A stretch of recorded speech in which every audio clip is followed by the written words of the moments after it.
Kenya to export. There is absolutely no reason why Kenya today is spending 12 billion shillings to import maize from Uganda or from Tanzania. We should be net exporters of maize, for example, but we are not.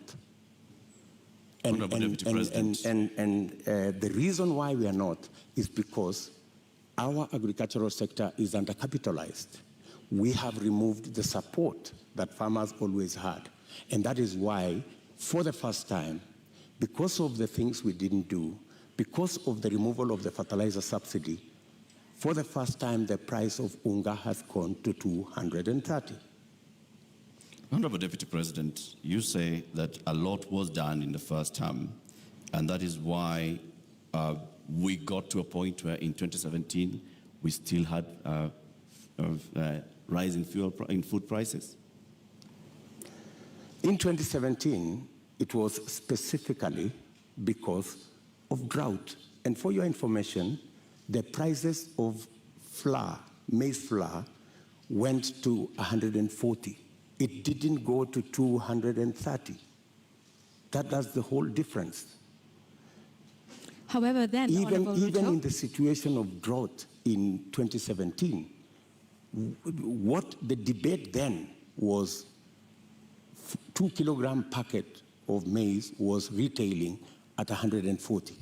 Today, it is retailing at 230 because compounded with the drought, we just did not produce as we should have produced because we didn't support the farmers the way we have always supported the farmers. Honorable Ruto, I'd like to speak about another issue that is a contributing factor to the cost of living, and that is the high cost of fuel in the country.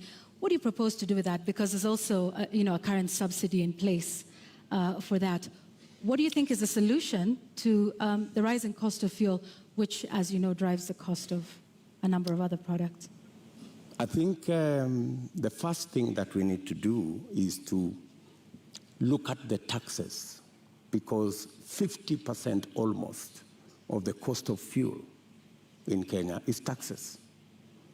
I think it's time, as a country, we looked at, I think there are 15 different taxes on fuel. And I think it's time we relooked at how else do we raise revenue. Which taxes would you be proposing to remove from fuel, the cost of fuel? I think majority of the taxes that are in that bracket, I think there are almost 15 different taxes that are there. I do not have the specifics, but those 15, I think we need to interrogate these 15 different taxes. Which ones can we put aside so that, like other countries, we can limit the taxation on fuel? Take, for example, let me ask, yeah. Yes, okay, take, for example, VAT. Correct. I think we need to rethink taxation, VAT taxation on fuel.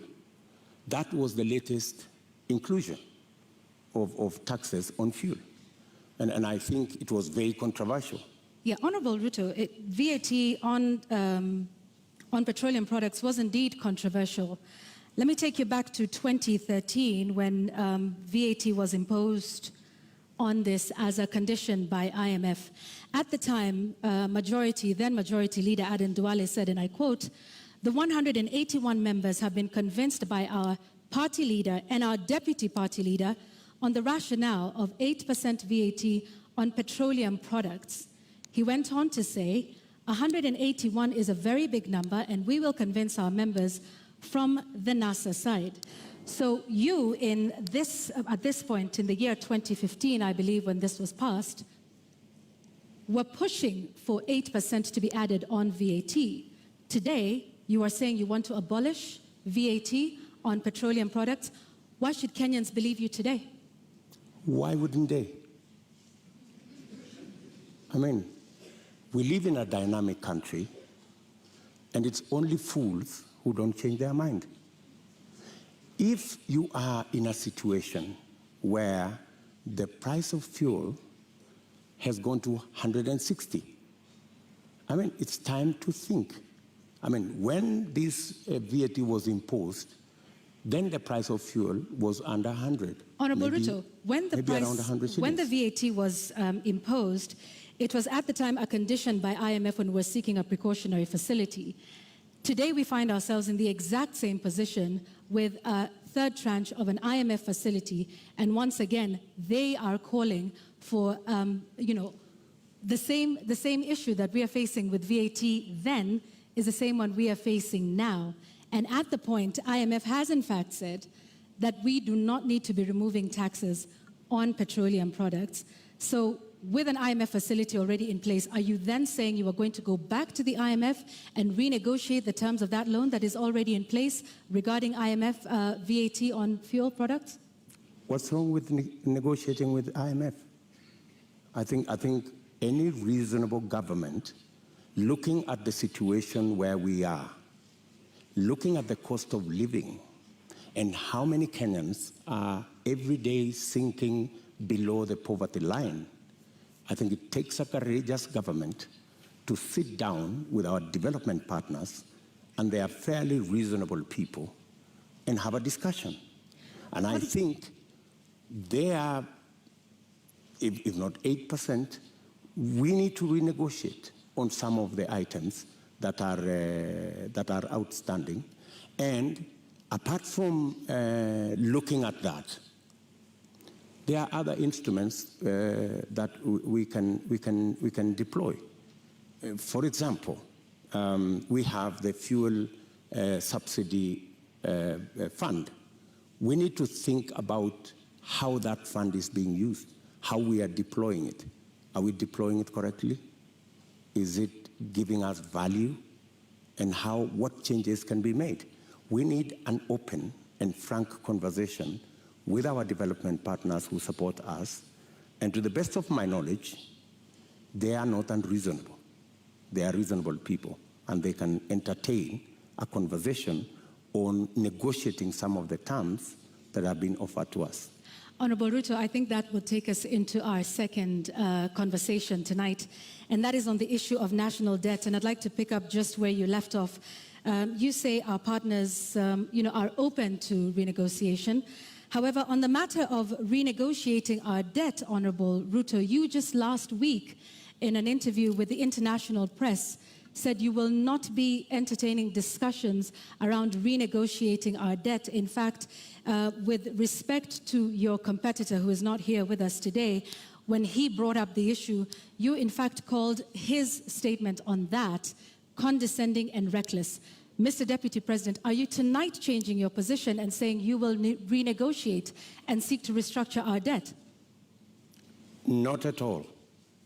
I still believe, as I stand here, that it is reckless for anybody to say we cannot pay our debts. I believe that we have what it takes to pay our debts. And mark you, what we were discussing about VAT is very different from negotiating our debts. But it is tied to the IMF facility, which is a loan. It's completely different. How so? What we cannot entertain as a country is a position that we cannot pay. We are in a position that we can't service our debt. We cannot. We need to go out there and renegotiate our debt. I think that would send the wrong signal. What I would do on matters to do with the debt, we have a plan as Kenya Kwanza on how to manage debt. Number one, we have said we will first slow down, put the brakes on borrowing. Number two, we will put brakes on unbudgeted projects. In fact, that is the biggest source of our problem. Projects that are not within the budget, so that we cannot keep our fiscal deficit at what we have committed, 5% of 5.9%. Number three, we need to raise our revenues. And I have said openly that we have areas that we believe that we can raise our revenue. For example, we collect 52% of all collectible VAT. Just by automation and computerization, we can actually raise 95% of all collectible VAT. That would give us an extra 450 billion Kenya shillings. And added on to that, if you raise that kind of VAT, you can equally raise from corporate tax an additional 200, maybe 150 billion shillings. So there is room to raise additional funding, additional revenue for us to manage our debt without necessarily going to say we're going to negotiate our debt. So I hear you saying that our national debt as it stands today is manageable. Our debt today is a challenge. We need to deal with it. We are not sitting pretty. We are living, if I may say, we are living beyond our means. And that is why I am saying that we should stop this borrowing spree. Let me give you, in our first term, we borrowed 2.2 trillion. From 2017, our handshake brothers have borrowed 4.2 trillion. That's what's the source of concern. And it's not a source of concern to me. It's a source of concern to Kenyans as well. And it's even a source of concern to our development partners. They are beginning to raise issues about our debt. And more so, the trajectory of continued borrowing. So that's why I'm saying our administration will first slow down on borrowing, remove unbudgeted projects, because that's the biggest incentive, and then go back to raising our own revenue. Do you and have there figures are that areas, you are targeting? When you say remove unbudgeted projects, how much are we talking about? When you say slow down on borrowing, from what amount to what amount are you talking about? when you look at our fiscal deficit, right, there are too many projects that are not in the that are not budgeted for. For example, the Uhuru Gardens Museum. You don't see it anywhere in government budgets, but it's been built. So these are the kind of projects. Do you know how much? That, for example, in the last financial year, we've spent close to 15 billion in that project. In the last financial year, Honorable Deputy President, Yes. do you know how much of unbudgeted projects we spent? Actually, unbudgeted projects are in the region of 100 billion. Unbudgeted projects. And that is what is spiraling our borrowing. And I'm saying that our first, and that's why if you go today to the website of the Ministry of Finance, you will hardly find any paperwork there. You will hardly find any, because there are too many projects that cannot be accounted for that are being done without a budget line. If you look at the expenditure on contingency fund, which is supposed to spend only up to 5% of the budget, sometimes it goes to 50% of the budget. So that is where we need to apply the brakes. And we are saying clearly, we not only have a plan on slowing down on borrowing, we also have a plan on raising revenue in targeted areas. Areas that would give us much more resources to run our budget, number one, and two, to also manage our repayment.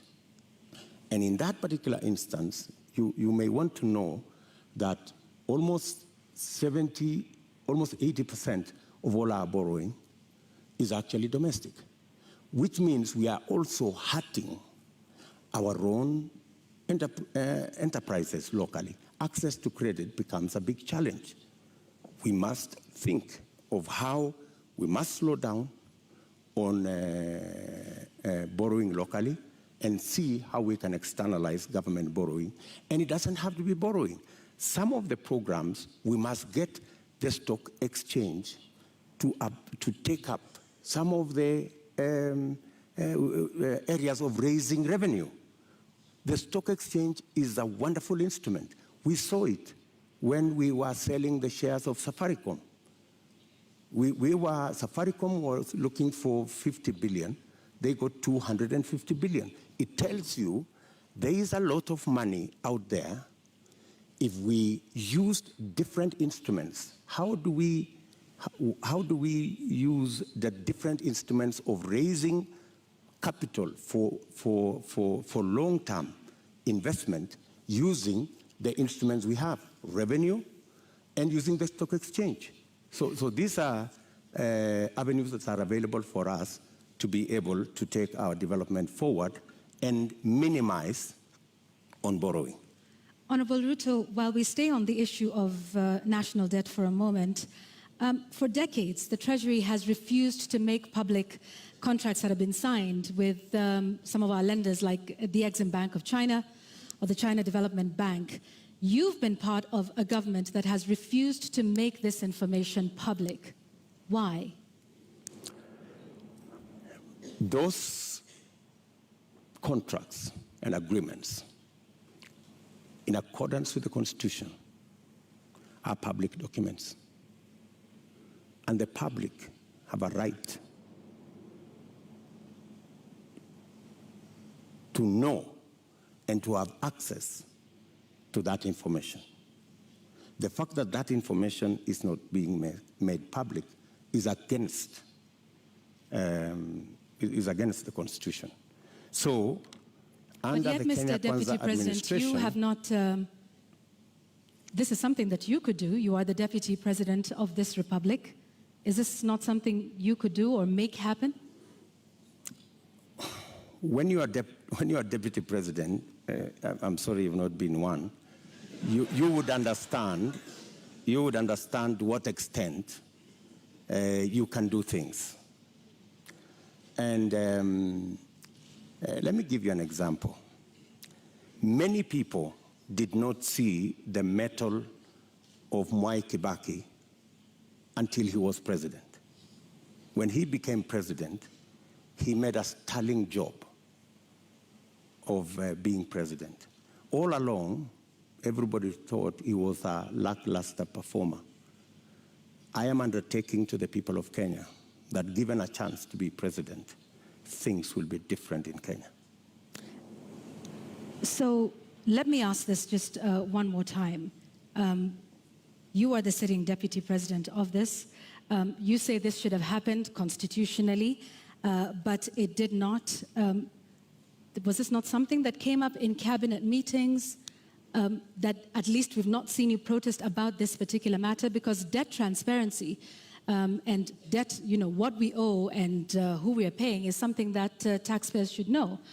So if you are saying this is something that should have happened but didn't, why would Kenyans believe you when you say that this is something you will do if elected president? Because I have never been president before. This is the first time I am vying to be president. And this is the first time I will occupy the high office of president. This is when the buck will stop with me. Are you saying, Mr. Deputy President, that in the last 9 years, you have sat in cabinet meetings and expressly said that you would like the contracts details to be released to the public? I will not tell you whatever discussions took place in cabinet because... we are seeking to understand, Your Excellency, because is what role you played it is not in making place. sure that the government that you serve is actually adhering to the Constitution and several court orders? Whenever it was available for me to take a position, I have always taken a position. And I have taken many positions. Sometimes that did not look very popular, if you may. And I have taken very firm positions in cabinet. And I have taken very firm positions in the public. And I think people of Kenya know me not as a coward. They know that I take what I believe in, and I take positions. I am saying here that every contract signed by the government of Kenya is a public document, and it should be available to the public. The question of the SGR contract was raised even in the first term of your administration. It has never been made public. Mr. Deputy President, you don't have any record, any public record of you saying that these contracts should be made public. Why? You see, as Deputy President, there is so much that you can do. In fact, my role, my oath of office has 4 functions. Number 1, I swear allegiance to the people of Kenya and to the Republic, to discharge every responsibility given to me by the Constitution and the law.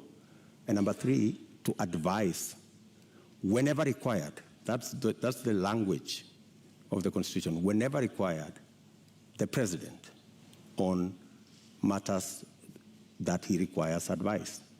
And number 4 is to serve people equally and fairly. So I have discharged that responsibility to the best of my ability. And I have made my position in regard to the contracts very well known to the right officers. It is not a matter I would have wanted to take it in public for purposes of making sure that government is functional. All right, I have just one last question on this before we move to our next topic of discussion, because you've informed us about, from what I understand, and you can correct me, Honorable Ruto, about the limited sort of powers of the Deputy President. Is that what you're saying in respect to making these contracts public? You said, and I quote, "I can only do so much as a Deputy President." Absolutely. Okay. However, in previous television interviews, you have stated that you and the President remain accountable for everything that has been done for this. So which is it, Mr. Deputy President? Are you responsible for not making these contracts public? Because you in the past have said that you and the President remain accountable and should be asked about everything that happens in this country. Precisely, that's why you're asking me, and I have answered you. I have said clearly that to the extent that my duty as Deputy President is concerned, I have discharged my responsibility. I have given advice to my boss on many issues, including that particular issue. So I have given him my advice, enumerating very well that it is the constitutional position that every contract is made public. I have given that advice to the President as is required of me. So, but you know the buck stops with the boss. Honorable Deputy President, let's now move to the next topic of our conversation this evening, and this will be on a matter of national security. You were recently in Elgeyo-Marakwet County, where you promised the people of Kerio Valley that you would do everything in your power to secure them. You've also been visiting other parts of this country, Marsabit, Baringo, Samburu, Laikipia, West Pokot. More than 300 people have died in the last 7 months alone in this country, killed by armed bandits. Livelihoods are lost. Children have not gone to school. Children have been killed. Kerio Valley residents have even petitioned the UN Secretary General, saying that their government has failed to provide them with security. In your manifesto, you say that security is a cornerstone of protecting people's livelihoods. Why has the government of Kenya, in which you've served as an assistant minister, as a minister, as a deputy president, been unable to secure the people of these counties? I quite agree with the feeling of many Kenyans. In fact, it's yesterday. It's not even last week. It's yesterday. I was in Elgeyo Marakwet, and one of the leaders there told us we have buried 114 people in that neighborhood. So it is indeed a live and serious matter. You have seen me in when we came into office in 2016. I called all the leaders from Baringo, Elgeyo Marakwet, Pokot, Samburu, and we had a serious leaders meeting in my office in Karen.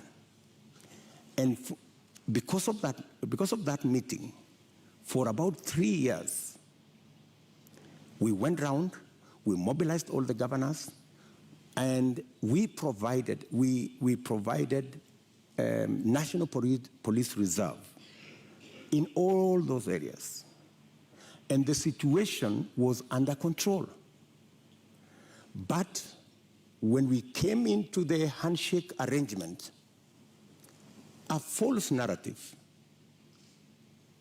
very unfortunate false narrative, was rolled out that, all these National Police reservists in Elgeyo Marakwet, in Baringo, in West Pokot, were actually a militia that William Ruto would use at some point. And all the National Police Reserve were withdrawn. A very reckless act. And with the withdrawal of the National Police Reserve, the situation went south. And that is why I was saying yesterday in Elgeyo Marakwet that we will do whatever it takes. And today, there is a program to build security outposts. And I'm saying, whatever it takes, even if it means bringing the military and military installations to support the police in some of these areas. In fact, you just reminded me, yesterday I overflew a huge tract of land where 3 years ago I was standing there and it was all maize. Yesterday, they haven't planted there for the last 3 years because of insecurity. So insecurity is not only causing our children not to be in school, it is causing starvation, it is causing death. Yet, people want to treat it casually. But Honorable let me tell you, let me just allow in me the last 3 years, Mr. Deputy President, you have not spoken out about the issue in Kerio Valley. You have not said anything about the killings that have been taking place, like they told you, 150 people buried this year. You spoke about it only yesterday. Where have you been in the last 7 I have months? always been there. In fact, if you go and ask those people in those regions, I have always been present. We have buried many of those people with our own money. We've taken many of those people to hospital with our own money. I have deployed my personal resources to deal with that situation because I know it was a political a political agenda. You know, the withdrawal of the National Police Reserve was really an unfortunate act. But because it was intended to punish William Ruto, you know, never mind that many people lost their lives, is a real tragedy. But that is the nature of our politics in Kenya, Honorable Ruto, unfortunately. Honorable Ruto, you're saying that was done to punish you? What other explanation would you have? You go withdraw security personnel in the whole of that whole region, you know, you subject people to... How would that punish you, Honorable Ruto? Because I am the one who had led the whole, in fact, I am the one who had taken charge. In fact, I was there every 2 weeks in that region. I was there every 2 weeks.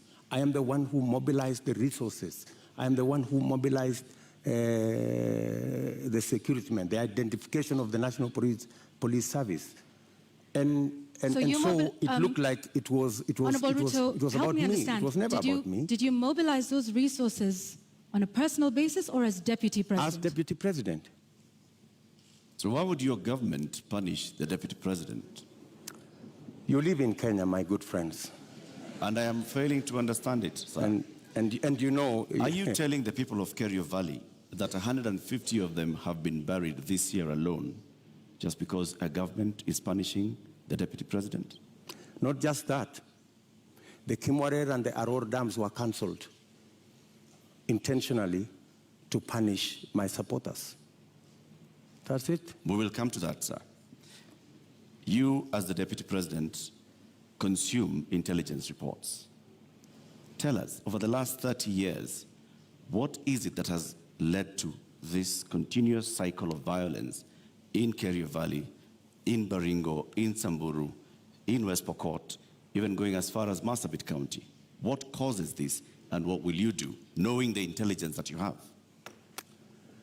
The biggest contributor to the situation we have in those regions is competition for resources, competition for water, competition for pasture, general matters of education, and precisely the reason why we had a plan on Radat Dam to provide the water for the whole of that belt. Aror, Kimwarer, Lowat. These are dams that my thinking was, if we provide water in these areas, we can sufficiently roll out irrigation. For your information, that whole Kerio belt where people are fighting, it is a granary. We have the best mangoes from that region. We have very good soya that can be grown in that region. The only impediment is water, access to water.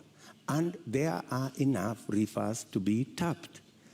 My solution to the whole of that region is twofold. Let us provide water for livestock. Let us provide water for irrigation. And let us get schools developed, as well as making sure that we provide road infrastructure. That's why we rolled out the road from Parbelo, cutting across that region, to come out on the other side in a place called Marich Pass, through Tot, through Chesongoch, and now there was also the road that was supposed to connect Kapedo from the other side of Turkana coming to Nakuru.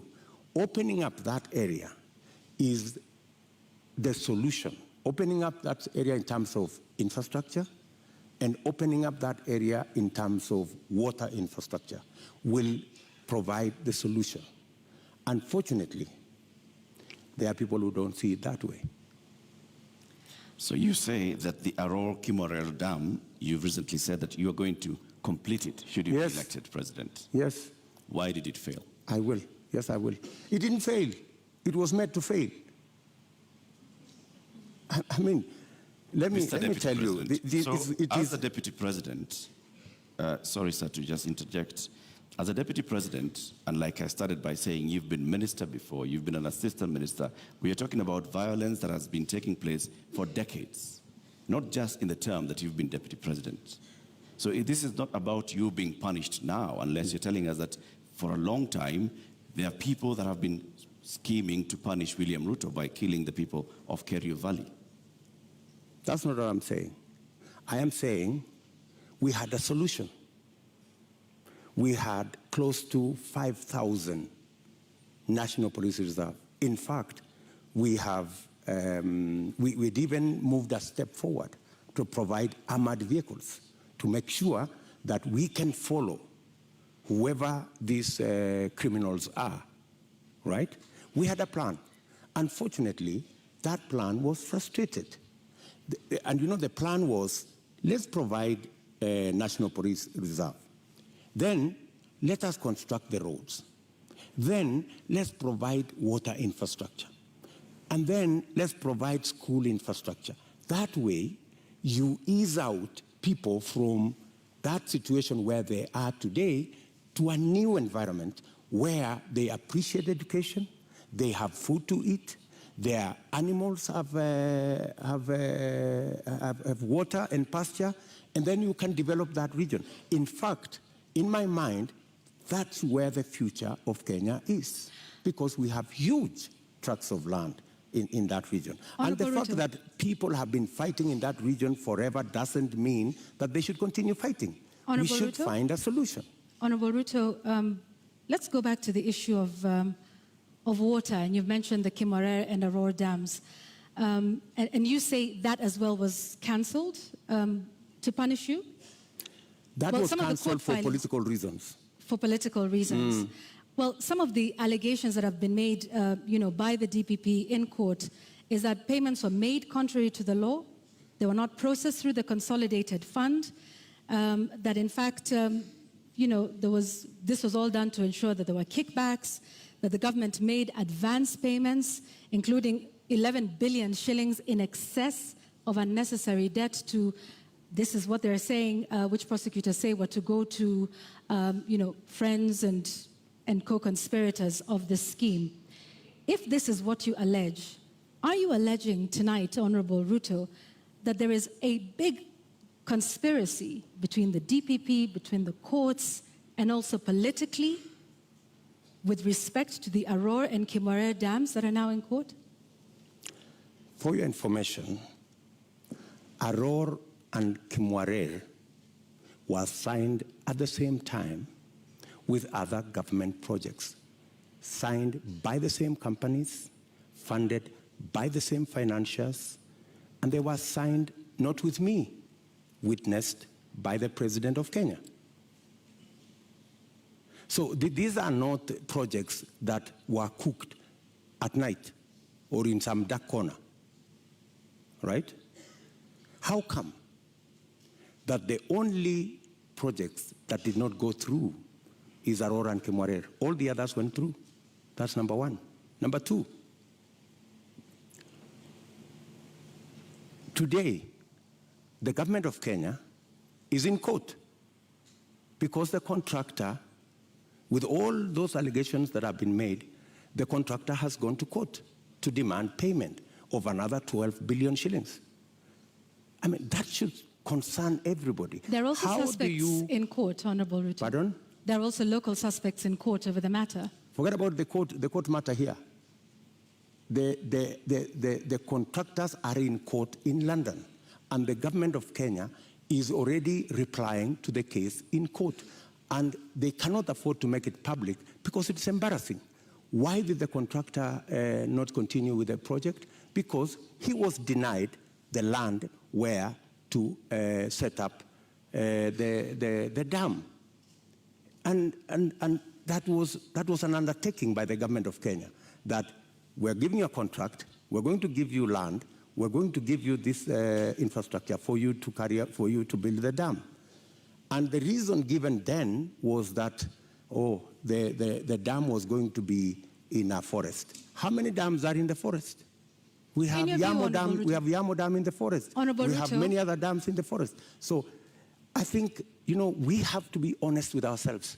And that's why I am looking forward to the day somebody will step forward and actually tell the country, how will the government of Kenya lose 20 billion shillings that was supposed to build Aurora and Kimwarer, and yet there is nothing on the ground? What was this? What was this sinister motive? Do you believe money was lost? I don't believe any money was lost. And even if money was lost, people should be taken to court. But you said around 2019 that it was 7 billion shillings that was lost. No, and not I the didn't say that. 21 that was being alleged by the DPP. I didn't say that. Check my statement. I am very clear about what I said. I said 7 billion shillings was paid. Right? That's what I said. And for your information, I said that 7 billion shillings that was paid was actually insured. The reason we should be asking is, why hasn't the person, the company who insured that money, why haven't they been asked to pay? Because the company that insured that 7 billion is a well-connected company. That's why the demand letter has not been put to them. So what you're alleging... And you see, Kenyans will one day really marvel at what really happened in this Kimwarer and Aror Dam. You will be shocked. Tell us what really happened, because what it sounds like is you're alleging the investigating authorities, the DPP, the courts. There are suspects in court at the time, including former Cabinet Secretary Rotich, who I believe was charged afresh a couple of months ago over this issue. If this is all politically instigated, are you then saying that all of these authorities, different arms of government, are conspiring against you, from investigators to the DPP to the courts, to punish you, Honorable Ruto? Let me ask you, that matter has now been in court for 4 years. It has not moved an inch. It's been dancing. You know, this person, today you're being charged, tomorrow, no, remove this person, the next day, remove this person, the next day, change the charges, because somebody is actually waiting for another government to come and carry the shit, unfortunately. And that's what is going to happen. That's why that case has never moved an inch. Mention after mention, after story after story. I mean, surely, how can we lose 7 billion, another 12 billion that is going to be incurred by this government? And it's an act of political convenience. You just said we didn't lose 7 billion shillings. No, I'm just saying eventually we will. I mean, if it is not sorted out. And that's why I'm saying when I come into office, I will make sure that the money is not lost. And I will make sure that the impediment imposed on this project, we will provide the land. The contractor will build the dam, and we will move ahead. To conclude the matter of national security, I think we'll also touch on constitution implementation here. Over the last 9 years, Deputy President, you have been chairing the Intergovernmental Budget and Economic Council. The Constitution establishes, under Article 204, the Equalization Fund, which was meant to fast-track development in some of these marginalized areas, the ones we've been talking about, and many others, to help them with water, roads, health, education projects. Why has this fund never been operationalized? Two things. My chairmanship of the Intergovernmental Budget and Economic Council extends to a limit. The issue you have raised about Equalization Fund is actually in the ambit of the summit, which is chaired by somebody else, right? As chairman of the Intergovernmental Economic and Budget Council, in fact, governors listening to me today, they know that we did a perfect job, especially when it came to transfer of functions, a function that was supposed to take 3 years. We made sure that we worked day and night because we wanted to get devolution rooted and moving. We completed that exercise in a record 1 year instead of 3 years. We have since worked with county governments, and many of the governors will tell you that I have provided leadership as chair of the council on every matter, whether it was grants, whether it was matters to do with conditional grants, whether it was making sure that there is a balance between what goes to national government and what goes to county governments. The whole of that trajectory, whether the issues to do with settling matters with the former local government authorities, assets, liabilities, I have been working on that with many governors, and we have made tremendous progress, including the final one that we concluded the other day, where counties now, as entities, can borrow money. As entities, like Kipia County is the first that is going to have the leverage to borrow money. So I have a track record on what I have done. Thank you, Mr. Chairman of IBEC. Now let me ask the question to the Deputy President. Why has the Equalization Fund never been operationalized 12 years after the promulgation of the Constitution? The It has Equalization a 20-year Fund, window. as Deputy President I can answer, the Equalization Fund, halfway through, there was a big argument between who will implement this Equalization Fund, because it was under the national government. The counties argued that because there are 14 listed counties to benefit from this fund, why don't we give this money to the counties? Then there was a problem of trying to get the regulations on how this fund would work out. And it dragged on the contestation as to, and some projects were implemented, some water projects were implemented, some road projects were implemented. But the argument continues to be who should. At some point, the law was actually changed to include counties beyond the 14. And that became another big argument. And I accept that we should have done better on the Equalization Fund.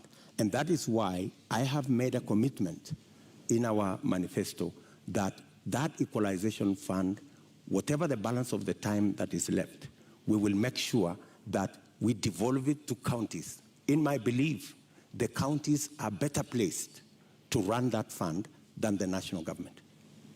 Thank you, Honorable Ruto. I'd like us to move to the next topic of discussion here tonight, and that is constitution and governance.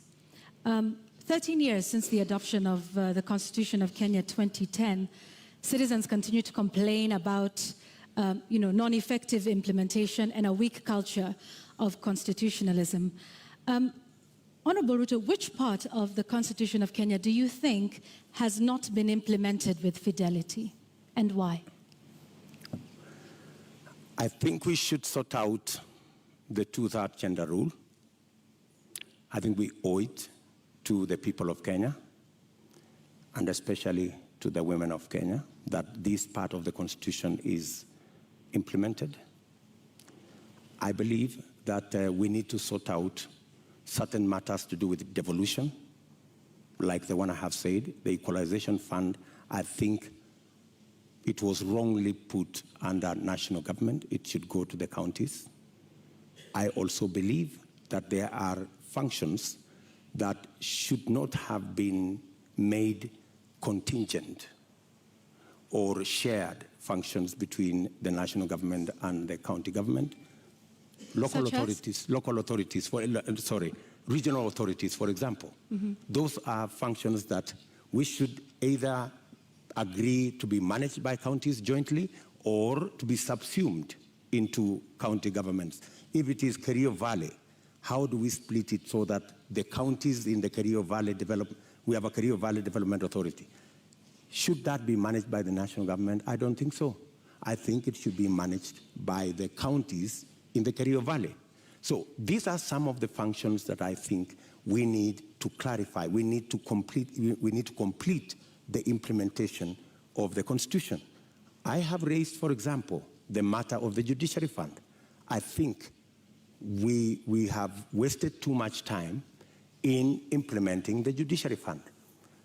After I pushed so hard, this year, 1st of July, the Judiciary Fund was operationalized, because I have been talking about it for the last year and a half.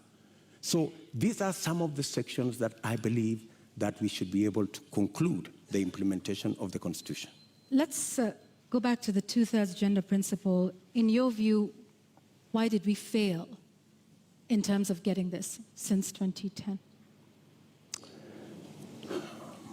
I think, speaking for myself, I have made a commitment, and I know it's doable, to make sure the two-thirds gender rule is realized. There are different proposals. There are proposals that require constitutional change. There are some that do not require constitutional change.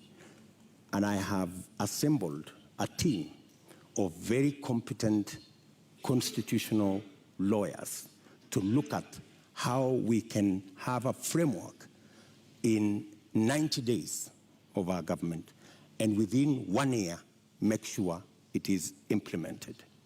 And it's not necessarily for purposes of the women of Kenya. It is for the benefit of everybody. The fact that we do not have as many women leaders is actually a negative for us. There is something we are losing. The women leadership component that is not in our arithmetic is actually taking away from us. I believe that having women leaders would actually enrich our governance and our leadership as a nation. And that's why, for example, when these matters came up in the BBI discussion, I vehemently opposed the fact that women were being removed from the National Assembly, where the substantive financial issues are being decided, and they were being relegated to the Senate. So I was wondering how a right that had been given to the women of Kenya in the National Assembly could be withdrawn, and they are hoarded into the Senate. So that is my commitment to the women of Kenya. Also, on the Judiciary Fund that you've mentioned, you said you will operationalize it. But the judiciary is, by dint of the Constitution of Kenya, independent. So what is this exactly that you will do that operationalizes this fund? You see, independence can be undermined by financial resources. The reason why the judiciary has been raising this issue over and over is because, much as they have their independence, their financial requirements are still subject to other pieces of legislation, which is against the Constitution. The Judiciary Fund is supposed to draw resources directly from the Consolidated Fund. Once approved by Parliament, that should be it. And in fact, because of the push that I have had on the Judiciary Fund for the last 1.5 years, it was actually operationalized in June. So you do have some influence, Honorable Ruto, within this government. If you look at, I have been pushing in the public, because that's what I said. When I said I'm going to set up the Judiciary Fund, I think somebody decided to say, this fellow is pushing too hard. Let us implement this Judiciary Fund so that he loses this card. He cannot take it to the people of Kenya. So you do have some influence. We have achieved it anyway. So you have some influence, Honorable Ruto? Because previously, in this conversation... Of course I have influence. But in this conversation previously, you have said there's limits to what the Deputy President can do. I have influence nationally on pushing agendas. I may not have... Such as disclosure of SGR As Deputy President, I didn't push the Judiciary Fund as Deputy President. I pushed it as a leader. Why couldn't you do that then for a number of the other issues that we have discussed here tonight that you have said you did not have influence over? I have pushed back, for example, on the issue of the BBI. I pushed back heavily, and I deployed a lot of influence. And actually, by God's grace, we managed to stall it. Our competitors are saying they are going to go back to it immediately after the election. But I think it was a complete waste of resources, and it was actually not made in good faith, because a constitutional change that seeks to undermine the independence of the judiciary is a dangerous constitutional change. A constitutional change that seeks to subsume the executive and the legislature and take us back to where we were in the Nyayo days is actually taking us back, not taking us forward. And that is why I made my position very clear in the public domain. Honorable Ruto, do you believe in the independence of the judiciary? Pardon? Do you believe in the independence of the judiciary? I don't know how to answer you. In fact, if there is one person who has fought for the independence of the judiciary, it is William Ruto. I am the only person with a few of my friends who stood up to the so-called ombudsman that was supposed to be injected into the judiciary, appointed by the executive to supervise the judiciary, something I totally disagree with. You talk about you being the biggest defender. However, the administration which you have served since 2013 has been cited several times for disobeying court orders. Let me give you one example, or a few. Former Air Force commander waiting for 6 years to be restored to his rank and given 71 million shillings compensation. NYS service official injured in the line of duty, yet to receive 3.6 million shillings by the courts. There is a number of those, including the matter involving the swearing in of judges. This is an administration in which you sit. In fact, former Chief Justice David Maraga has often lamented the executive's disregard of court orders. You are the second in command of the executive and of the Republic of Kenya.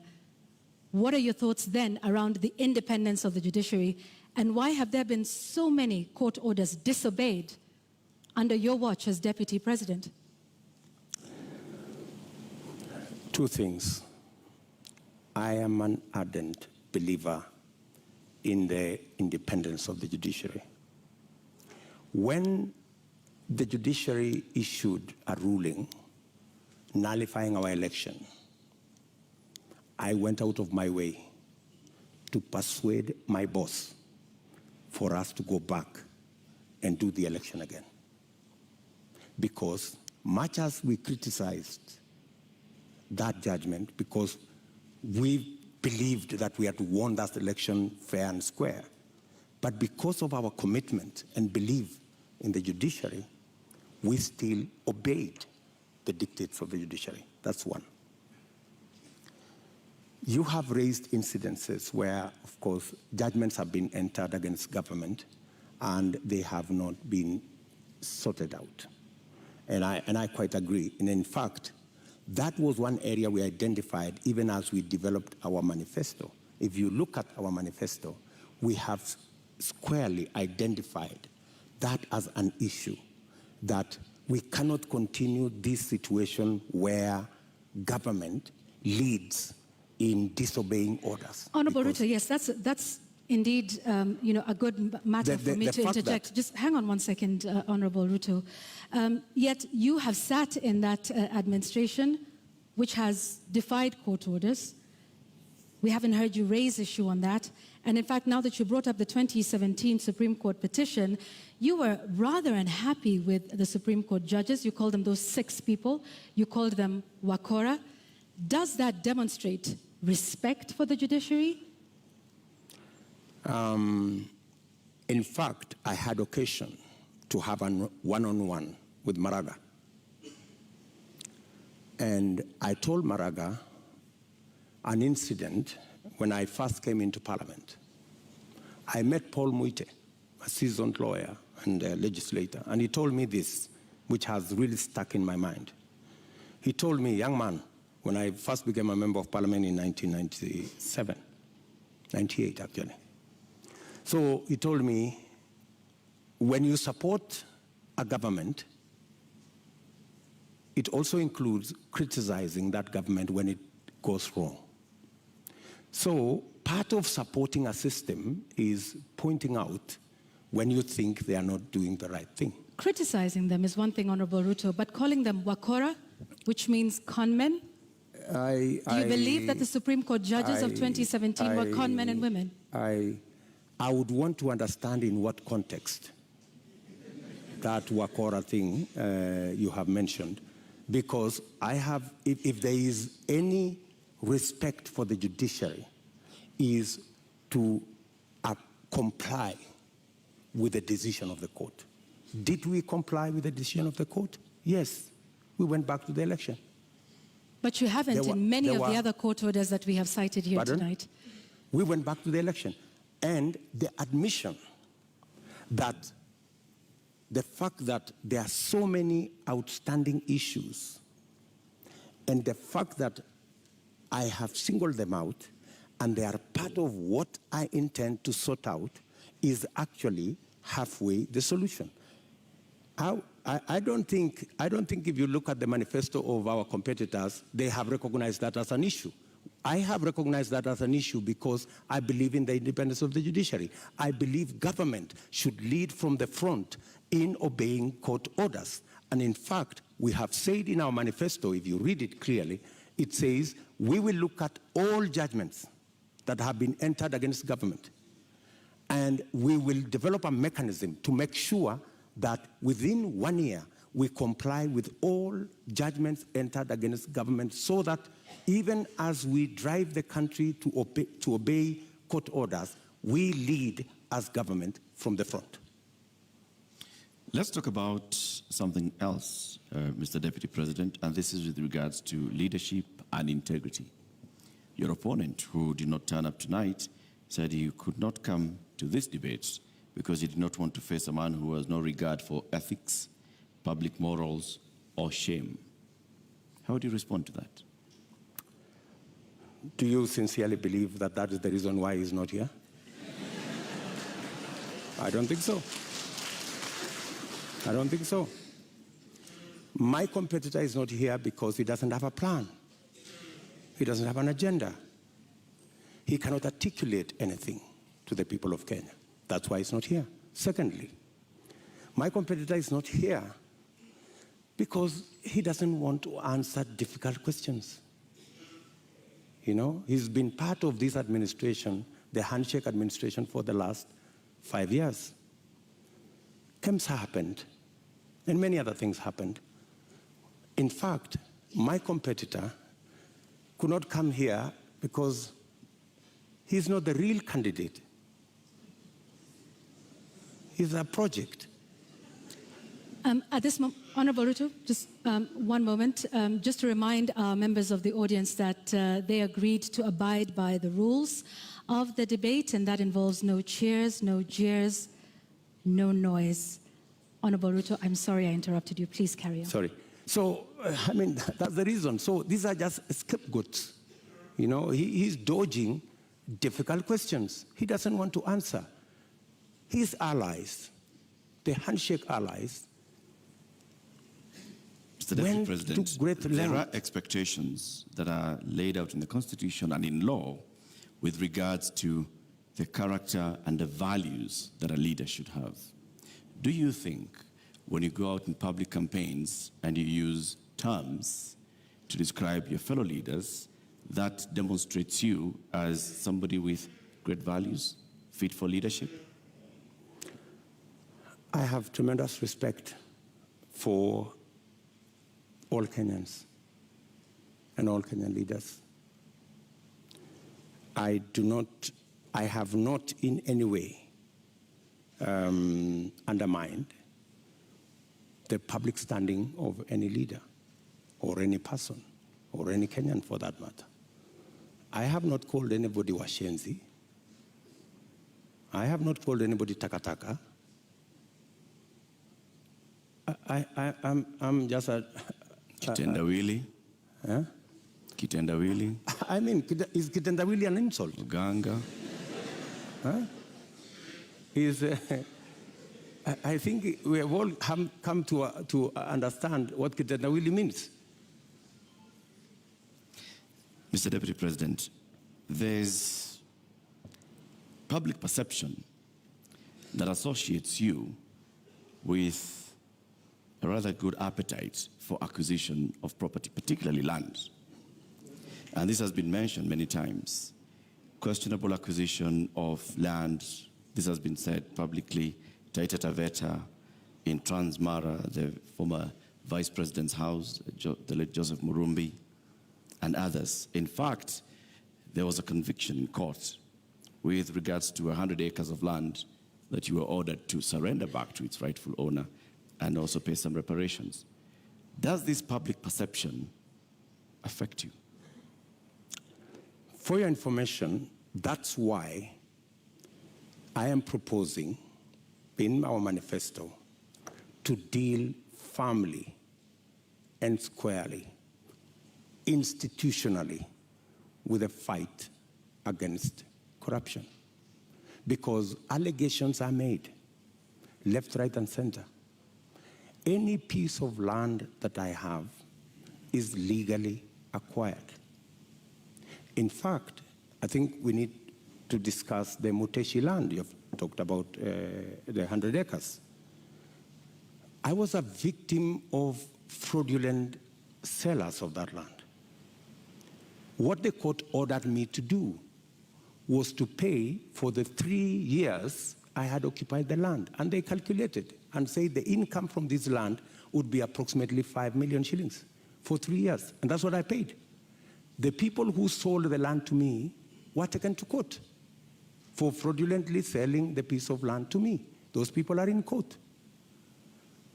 The Mr. Deputy President, my question was, all these allegations. Taveta land issue. There was that, there's a Taveta, there's Taveta Western land Hotel, issue there's Transmara. As a person, yes, as a person, what does this make you feel when you hear that there's all this public perception about you and irregular acquisition of land? You see, acquisition of property is a legitimate endeavor.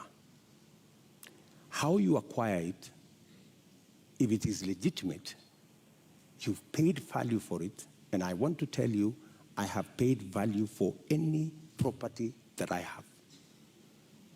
Maybe the whole story has, like everything else that has been said, and all manner of allegations have been raised about many people, you know. My competitor, Dominion land has been mentioned about him, Molasses land, so many other pieces of land. Does that make you guilty? Not at all. I think the presumption of innocence and the fact that I can stand up to scrutiny. And for your information, I am probably the politician in Kenya that has been audited, left, right, upside down, inside out, on any matter, you know? And maybe because I have raised my head beyond what many people think I should. If I was a quiet business person, I am sure I wouldn't attract the same kind of labeling that I've been subjected to. How much is enough? Enough is enough.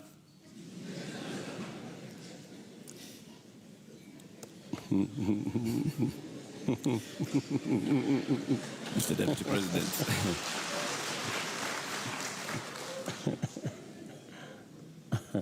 Mr. Deputy President, we'd like to conclude this conversation with the election preparation.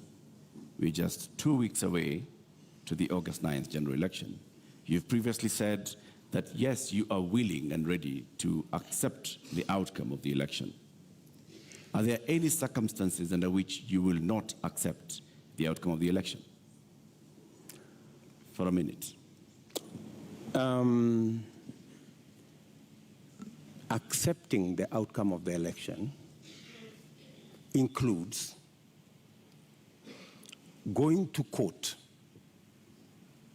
if you have an issue with the results. That's accepting the outcome of the election. Okay, you say my competitor has won.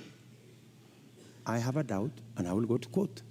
Why I made that deliberate statement is because we have had a situation in Kenya where every other election we foment a crisis around refusing to accept the outcome of election. And it has cost us lives, property, and many other things. And I needed to be on record, and which I am, that I will accept the outcome of this election. I know that the people of Kenya will make a choice. If it is me, I will prepare to govern the country on day one. If it is not me, I will accept that my competitor has won. If I have any issue, I will go to court and accept the outcome of the court. Honorable Ruto, we've come to the end of this conversation tonight. We would like to give you 2 minutes to give us your closing statement tonight.